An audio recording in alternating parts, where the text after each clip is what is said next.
Assalomu alaykum hurmatli tinglovchilar. Bugun biz sizlar bilan matrisalar va ular ustida amallar mavzusini o'tamiz.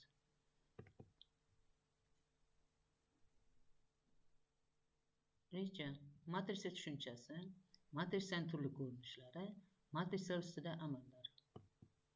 Matrisa tushunchasi, matrisa so'zi lotincha so'z bo'lib, birinchi manba ma'nosini bildiradi.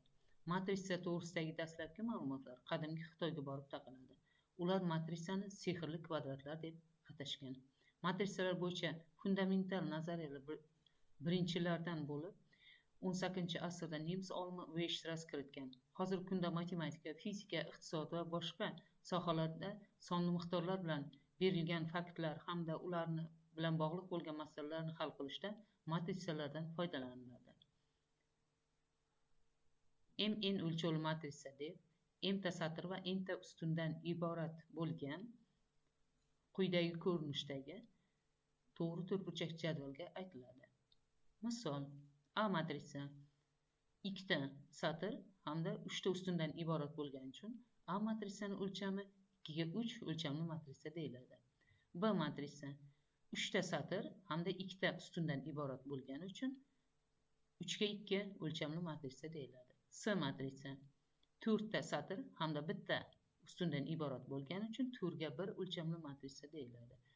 D matrisamiz 1 ta satr 2 ta ustundan iborat bo'lgani uchun 1 ga 2 o'lchamli matrisa deyiladi. Matrisaning turli ko'rinishlari mavjud. Birinchi n o'lchovli matrisaga 1 n o'lchovli matrisaga satr matrisa deyiladi. Va u quyidagicha ko'rinishga ega. A matrisamiz satr matrisa ekan. M1 o'lchovli matrisa ustun matrisa deyiladi va B matrisamiz ustun matrisaga misol bo'ladi. N o'lchovli matrisa kvadrat matrisa deyiladi. Satrlar va ustunlar soni teng bo'lgan matrisa kvadrat matrisa ekan. U quyidagi S matrisa ko'rinishiga ega bo'ladi. Kvadrat matrisa n o'lchovli matrisaga n-chi tarafli kvadrat matrisa deyiladi. A1 A2 AN elementlarni tartiblangan to'plami kvadrat matrisaning bosh diagonali deyiladi va quyidagicha belgilanadi. A1 A2 va AN. Misol ko'ramiz. A matrisa 2 ga 2-chi tartibli kvadrat matrisa, uning bosh diagonali elementlari 5 bilan 9 dan iborat. B matrisa 3-chi tartibli kvadrat matrisa, bosh diagonalida elementlar 4, 3, minus 5 dan iborat ekan.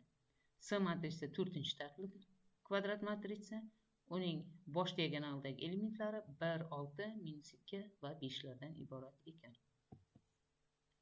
Yuqori uchburchakli kvadrat matrisa. Bosh diagonaldan yuqori qismida elementlar mavjud. Quyi qismi barchasi nollardan iborat bo'lsa, yuqori uchburchakli kvadrat matrisa deyilar ekan.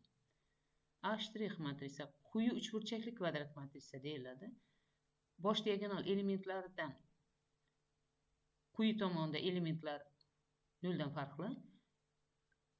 Bosh diagonaldan yuqori qismidagi elementlar barchasi noldan iborat bo'lar ekan. Misol, A matrisa yuqori uchburchakli kvadrat matrisa, A' matrisamiz quyi uchburchakli kvadrat matrisaga misol bo'ladi. B matrisa 3-chi tartibli B matrisamiz bor. Bu yuqori uchburchakli kvadrat matrisaga misol. B' matrisamiz esa 3-chi tartibli quyi uchburchakli kvadrat matrisaga misol bo'lar ekan.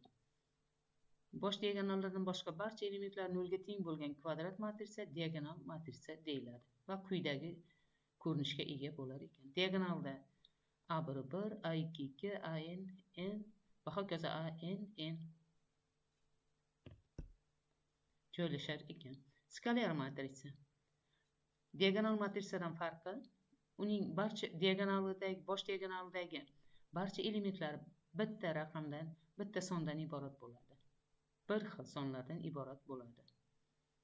Birlik matrisa. Skalar matrisa birlik matrisamiz bosh diagonaldagi barcha elementlari faqatgina birlardan iborat bo'ladi. barcha elementlar 0 ga teng bo'lgan ixtiyoriy o'lchovli matrisa 0 matrisa deyiladi va quyidagicha beriladi.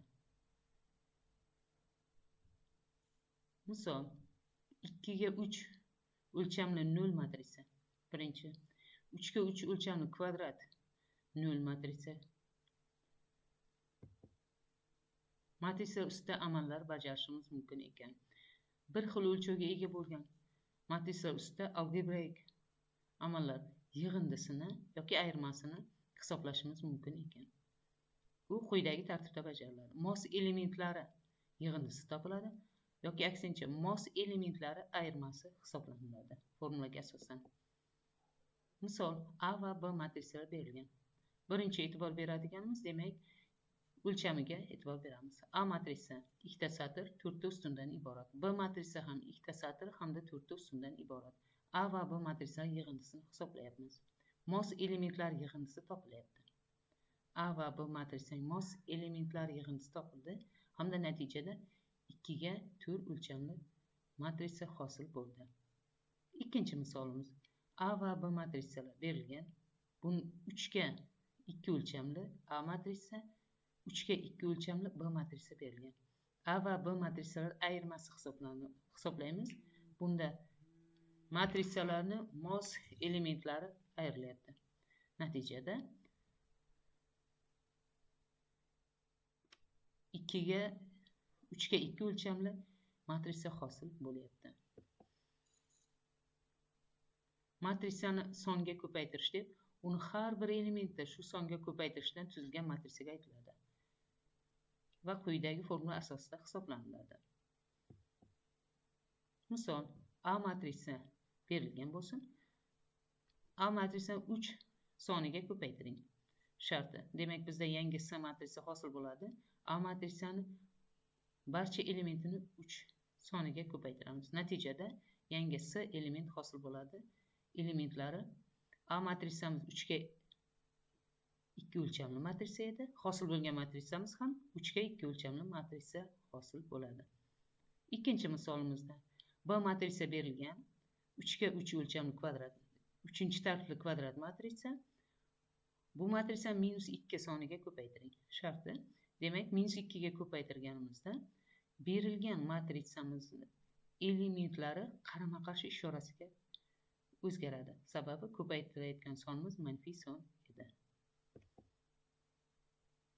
Matrisani transponirlash deb, uning barcha satr elementlari mos tartib raqamli ustun elementlar bilan almashtirishga aytiladi va quyidagicha tartibda bajariladi.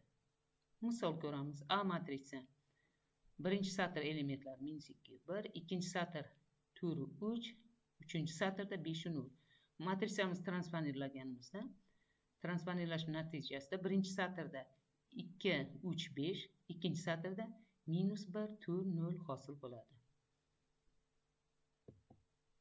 E'tiborlaringiz uchun rahmat.